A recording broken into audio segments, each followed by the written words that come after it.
So, just to set expectations, I know this was called an UnWheel talk. It's not about vehicle physics. I'm sorry. I have no idea about that sort of stuff, so don't ask me about that.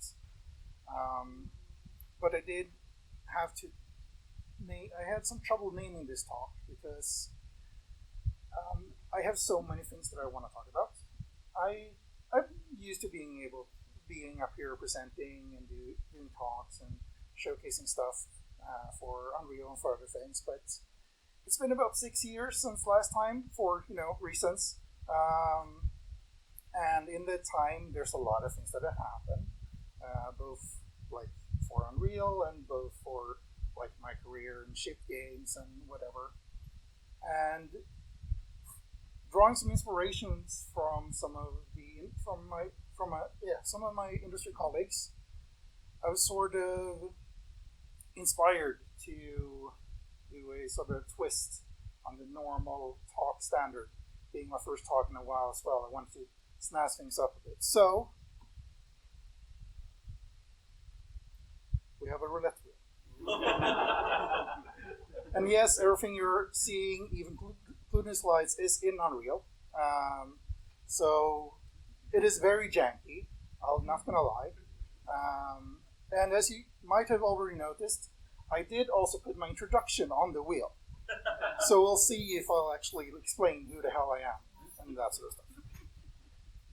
Also, I crossed one out because I didn't have time to properly prepare that. I was initially thinking like, okay, each slot will be like 5 to 10 minutes and we'll do 3 to 4 topics. Some of these are like 30 seconds. We'll see what we land on. Some of these go into each other because like performance tips and pipeline stained objects, they're like sort of like going share commonalities, but we'll see what actually happens.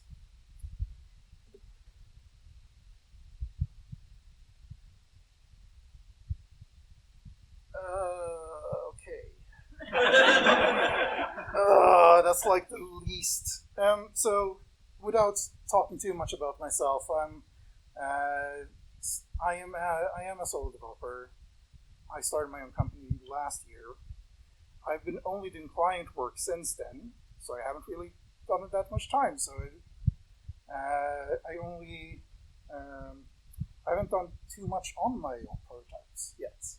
But I did put it here just in case. Here we go, the most jank part of the entire talk. Yay. So let's see here. Where did I put it? I put it under the movies folder because obviously this is not my normal dev PC. It's at home, a big desktop because, well, Unreal takes a lot of performance. So I do have some minor GIFs. I didn't even have time to like draw up a proper slide for my own prototype because that's on the other PC as well. This doesn't make sense without introduction. I'm gonna skip this. I'm gonna promise we'll talk about this, but it doesn't make sense without context. So we'll spin again. See what land on. And this is completely random. I have no control over this. Okay, levels and sub-levels. That's a good thing to start. I forgot to mention this in the beginning, but like also because this is a very varied group. Like I know some of you are students, some of you are completely new to Unreal. Some of you are veterans that have been doing Unreal for much, much longer than I have. And some of you are also indies, you're doing like multiple things in Unreal yourself. Some of you are gonna know much more about some of these topics than I do. But these sort of topics are on various levels throughout. Do I actually remember which slide this was? We shall see. Yes, sub-levels.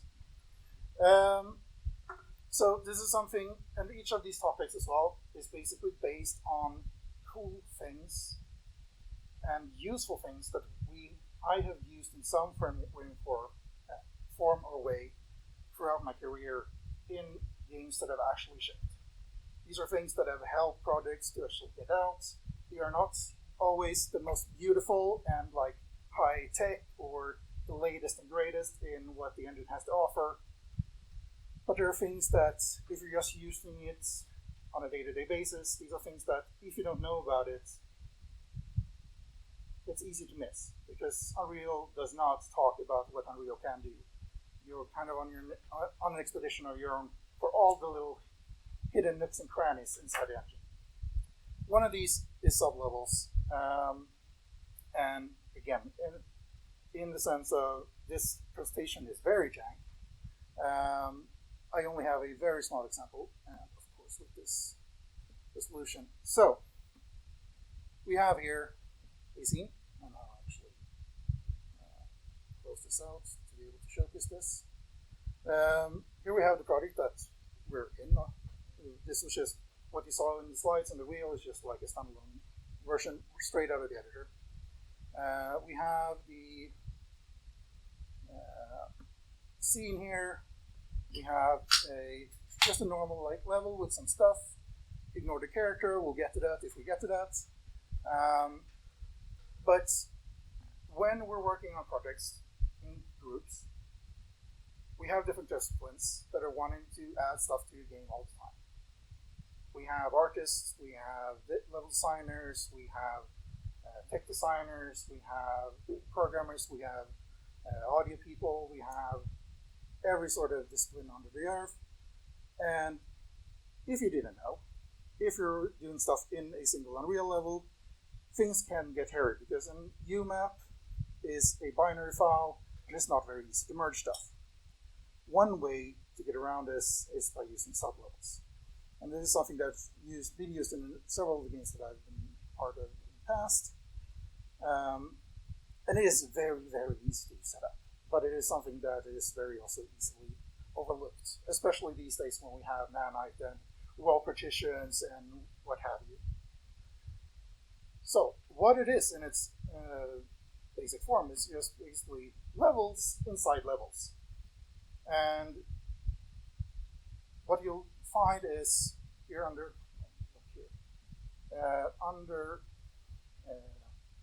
window, you just have a normal panel called levels, in which you can drop down. If you're opening your own level, you have just your persistent level, and then inside of that, you can basically drop in persistent levels inside of this.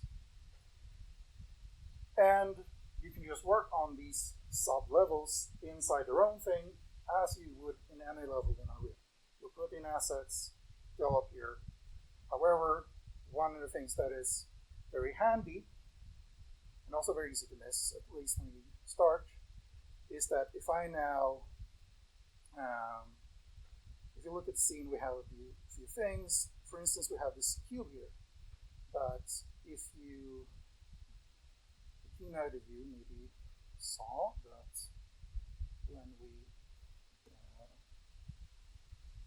go in here, we can't actually see the cube, because that's in a sublevel. That is part of this level. However, when we go into the sublevel and go here into environment sublevels, we can see here that we have initial load and initial visible. I want to check these, because otherwise nothing is going to show up. So now, yes, so let's load this up.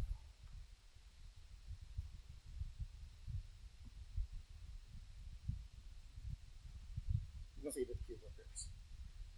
This is a very, very basic example, and you'll see throughout this presentation, I have very basic examples, but these are very powerful tools when used right.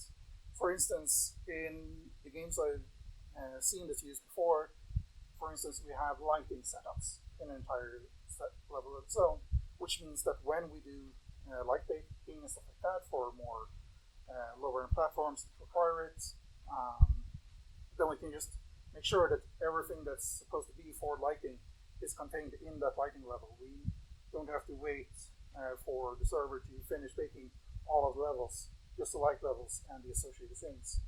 A team of artists or a single artist in an in-team can take their art sub-level or their environment sub-level and do things at their own pace. And in version control software, which is another topic, you won't get full confidence. However, this I do want to, before we go into the next thing, we want to shout out data layers. They are they can be used in a similar fashion. However, they are a wholly incompatible thing with sublevels, I noticed. You need to have roll partition in your levels enabled, and doing that, you cannot provide sublevels in a level that is roll partition. So if you have something that is a bigger project requiring roll partition, look to data layers for sort of similar technology. I do want to say I haven't used that in a ship project, so I don't know the limitations other than that. But there we go. So let's see what's next. Oh! We'll see who I actually am. Okay, fantastic. Introduction. Okay, who the hell am I? Hi, I'm Daniel. Most people call me DK. I am a technical designer, often focusing on VR most of my career. Been working professional since like 2014. Have these games shipped as like actual products. I have another set of like 10-ish consultancy projects that have been like museum exhibitions and like event things or just sales. We did some VR showcase for apartments that were on sale here in Stockholm a couple of years ago. Doing a lot of different things, and in each of these projects, I've had a title that is like different, or I've done things that are different from last. I've always been sort of a technical designer, but I've done level design, I've done AI and NPCs, I've done writing even in my early days. I think there are projects on my own, or I've been just a simple cog in the wheel. I have a lot of small things to grab from all over, and in that time, about little less than half of what I've shipped has been in UnWheel. And since 2019, I've been almost exclusively using this. However, the one caveat is I haven't yet shipped anything in UnWheel 5 because the last thing that I did ship was started before UnWheel 5 was a thing. Since everyone's been feeling like the global layoffs and everything like that, I saw that and thought, hey, this is a good chance to quit my job. And so I struggled with job hunting for about a year, but almost a year ago, I started my own thing and have been doing a solo thing ever since. At least that was the plan. I was thinking that, oh yeah, I'll do some consulting thing to make some money on the side. I've been consulting full time since, doing tech design on a thing that is very NDA bound. I can't talk about it, sorry. But yeah, so that's sort of the rough picture. I know I've done a lot of things in UnWheel. That's why this is like all over the place and very small tidbits here and there. I'm usually the guy that comes in after like an animator's done the character, the coder's done their parts, an environment's done their art and stuff, and then I just combine this and then make sure that it works. Sometimes doing for performance and stuff like that, which we might get to. Let's see.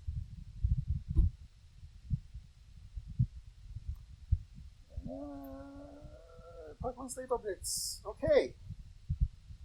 This is one of the 30-second ones. This is just one thing that no one ever talked about. But holy hell, this saves some projects on the rendering side. Basically, I'm guessing most of you already know that like lower triangle count, better performance. Like fewer stuff, more performance. What pipeline state objects essentially do, And this is different between, I learned this recently myself, there is a difference between Unreal 4 and Unreal 5 in that in Unreal 4 you need to explicitly enable and run what's called a PSO cache. And this essentially, what a PSO cache does is caching render objects that are being frequently used inside your games, so that the hardware doesn't need to do expensive computations in trying to look them up and wasting performance in trying to see what the hell is going on in the world. You basically fast track and make it a bit easier for the engine to see what's in your game render-wise. I wish I could do more detailed explanation. I can't. I just know how it's used. I don't know exactly how it works. However, the difference now between Unreal 4 and Unreal 5 is in Unreal 4 it was on you to actually make this work. In Unreal 5, as far as I understand, it's running sort of in the background, and it's on you to make sure that it's running at the optimally, like that it's actually doing the thing that you want it to do. For instance, sometimes you want to clear the PSO cache that it's been generated in order to have like first time playthrough sort of bugs and be able to test stuff like that. As far as I understand. But again, this was a very short one. We just want to make sure, because until I had heard of it in a project, no one had ever talked about it. And I've heard about outside of those projects like twice. So PSO cache, look it up, use it. It's very useful, especially when you're like trying to save frames somewhere.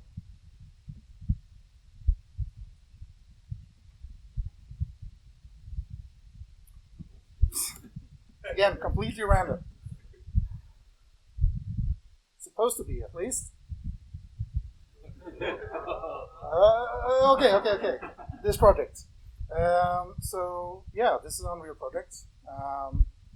Again, inspired by some industry colleagues in that we have another meetup where we do some indie game talks and stuff like that. And one of the people there, Martin, he did a talk where he basically made a game prototype in a week just to make a point about what he's trying to do.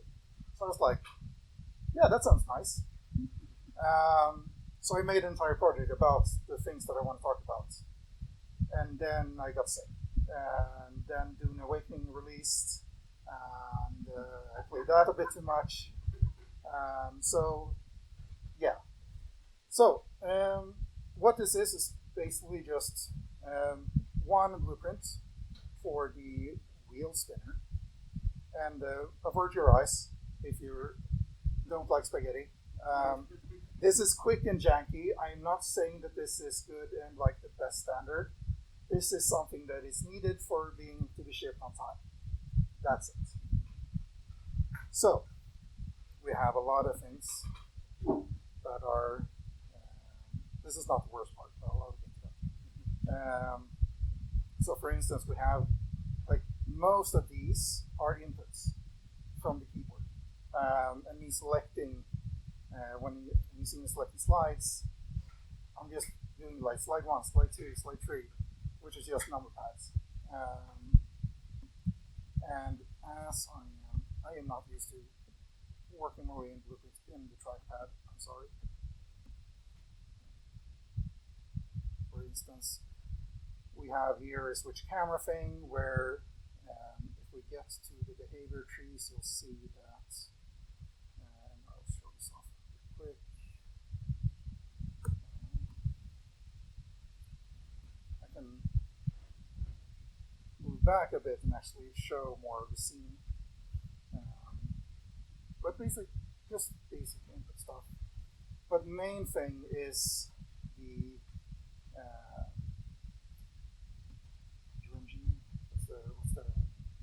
the widget blueprints that we have, which contains, again, this is not optimal. This is very bad, but it has all of the slides in one. And basically, what it did when I was trying to make this was just go in here and be like, oh, okay, I need to do something for that. So I'll just move this out, see what the slide is, and then move this back. And what we have in the graph here is just, you can see this is my slide system. It is all just, when I press the next button, which is just the left button, the right button on the arrow keys, I see which slide I'm using at the moment because I set that when I press the slide number, and then just very manually go, like this is 4 slides because the first slide is like the first one that you do. Again, very ugly. I do not recommend this to anyone, but sometimes this is the kind of shit you need to do to ship a game, or get a presentation done in time. Let's see, and yeah, a lot of objects that are being called, like all of these slides that are not being activated when another slide is being activated is being hidden. But the most egregious thing is the wheel setup. Avert your eyes if you're discussing about look and stuff. So, and yes, this is a loop. And you see all of these balls. Yeah, that's each of these. And then each of these are like, they're blinking one by one and just going around and around and around.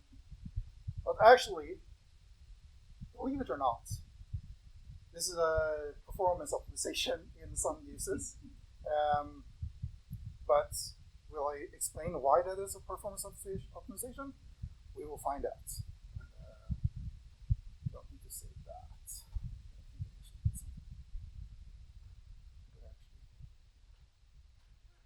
Let's see.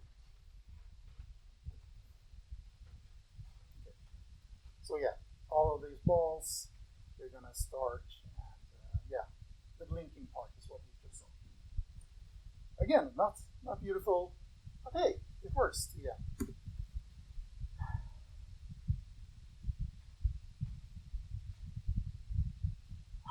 Fine. I'll talk about the prototype. The reason I don't want to talk about the prototype is it's just too early. Like, it doesn't show much of what. I don't have a fancy slide setup for that with concept art and things like that. I do have an artist friend that is helping me just because they like the idea. But essentially, how do we start explaining this? I'm a weeb. I like anime and that sort of stuff. There are a lot of games that are simulation games on Steam. I have had several other ideas that I want to try. This is something that I think that can be done in like 6 months as an indie developer, as someone that's doing things mostly on their own. I'm basically doing a vending machine simulator where you act as the vending machine.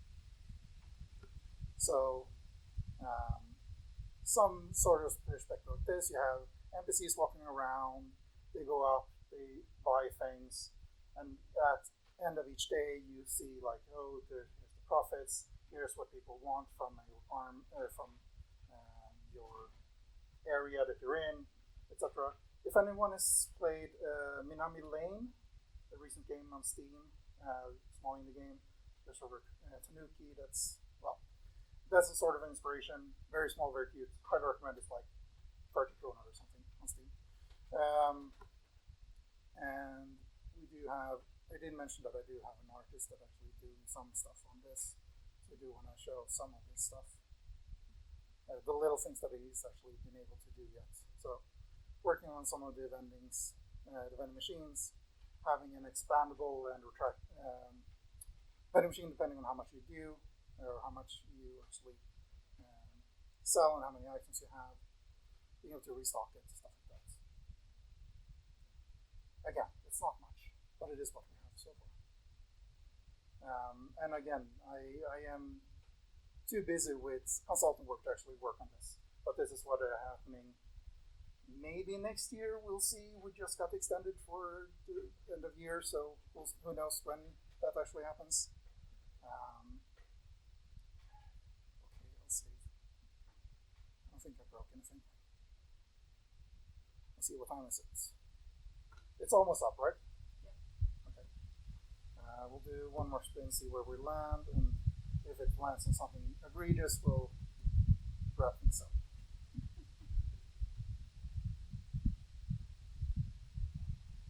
Okay, version control we can do. Yeah, that's basically version control. And I only put this up here because I've seen horror stories, or I've lived horror stories. The first project out of university, when I came into the project, they were swapping zip files on Google Drive between like 3 people, entire projects every day. That is not version control. Version control is Git. Version control is Perforce if you're using UnWheel. It's very popular. But even stuff like Subversion, like how many here? Okay, let's do this. How many here does not use version control today? Well, okay, I'm pretty sure. Fantastic. Good. Then let's do some final words. Again,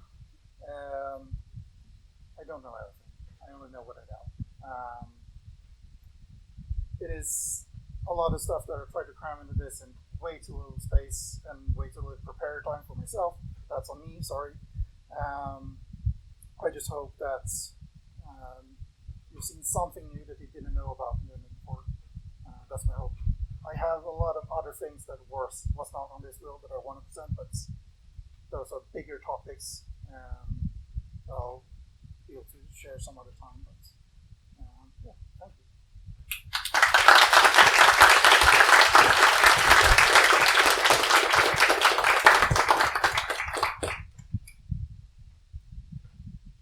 Any questions? Yes. Which version of UnReal did you use for this project? 5.6. I was making sure that things actually did. One thing that I didn't get to my rant, so I'm going to rant a bit about another thing. One of the things that I quickly discovered, and this was part of the VR optimizations really, in 5.6.0, Epic forgot to input or add in static lighting agents. You can't build static lighting in the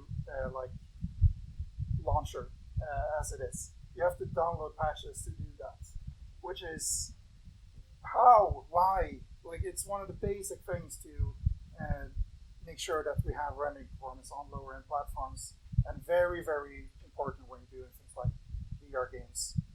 Like, there's a reason a lot of VR studios still use 4.27. Like, they have not gone over to Unreal under 5. I wish I would have landed on the anime shading or the VR optimization slide, because then I would have talked to Ria off about those things. But yeah, 5.6.0, because that's the latest stuff. Unless they launch something today, because they usually do stuff on first days. Yes. Yes. Mm-hmm. I find to be the most stable one. Usually Yes. 5.3.2, and then 5.6 says stuff, and I'm like, wow. Yes. And then I'm like, wow. Yes. This is a very much a difference between wow and no in every version, and like that's usually the case in. I find basically every game project you'll have a sort of, ooh, here's the new shiny engine. Go back 2 or 3 iterations, then you'll have a stable one that's actually shit things on. Because not only, and I'm guessing just that we talked about this in porting, but like it's not only about what you can make your game on, it's what you can ship on consoles and phones and whatever on. Like it is, you usually need to go back because that's the most stable version. This was just like this does not clearly doesn't need to be stable. This is just for fun. So that's why I use the latest one. Just make sure that all the things I'm talking about actually still work in there. Would you say that it's the most stable one with 5 and 5.6? I have no idea. Sadly, I like I am one man at the moment. I'm not like I don't have a studio to back me on like trying to experiment with engine versions anymore. So I don't have time to test everything. All I know, and I am trying things every engine version to see certain things, especially a rendering thing that I dream about being able to achieve. Still no go on that for VR, but yeah, it is. You'll have to search and see for what platform you're doing, for which game you're doing. You'll have to see which is the most stable version because it always changes. Yes, you first, and then someone here had a question. Okay, no, then you. Yeah, just a quick follow-up. When you're talking about static lights and big lights for low performance projects, I'm guessing you're not a big fan of Lumen. It's not that I'm not a big fan. It's that it doesn't run in VR, and I'm doing a lot of VR, and I'm not sure how much I should say. It doesn't feel like Epic is very interested in making sure that everything runs on Lumen. So I don't have my hopes up for having VR in Lumen and Nanite anytime soon. So that's why I'm still on static lighting. Sadly. And for instance, for the Venom Machine game, I'm gonna make a flat version, called non-VR stuff in the VR world. We're gonna make a version that is Lumen and Nanite, hopefully, but then use another thing that uses static lighting for VR. It's a requirement for the platforms. Performance requirement, I would say, not necessarily. Yes. You talked about sub-levels in baking lighting. Do you have any tips of like, do you normally bake at the whole level, or do you like bake in the sub-levels and put it all together, or what's the work? Depends on what you have the capacity for hardware-wise. Okay. So like if you're just doing a small game, then obviously just bake the whole thing. If you can let your computer run overnight or something, and it has time to do everything, obviously bake everything at once. Yeah.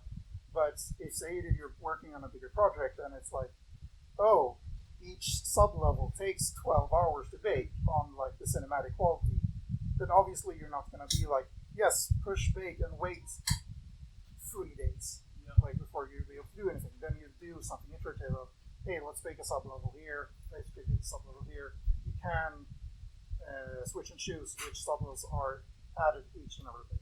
Yeah, and then how does the bake and other thing you're talking about the version control?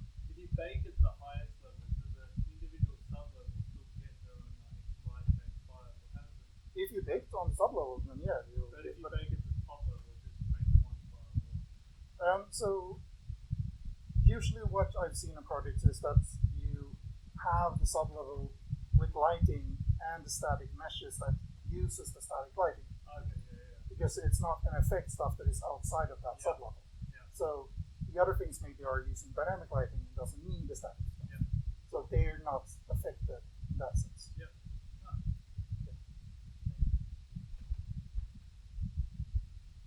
Okay. I think we're in for next week.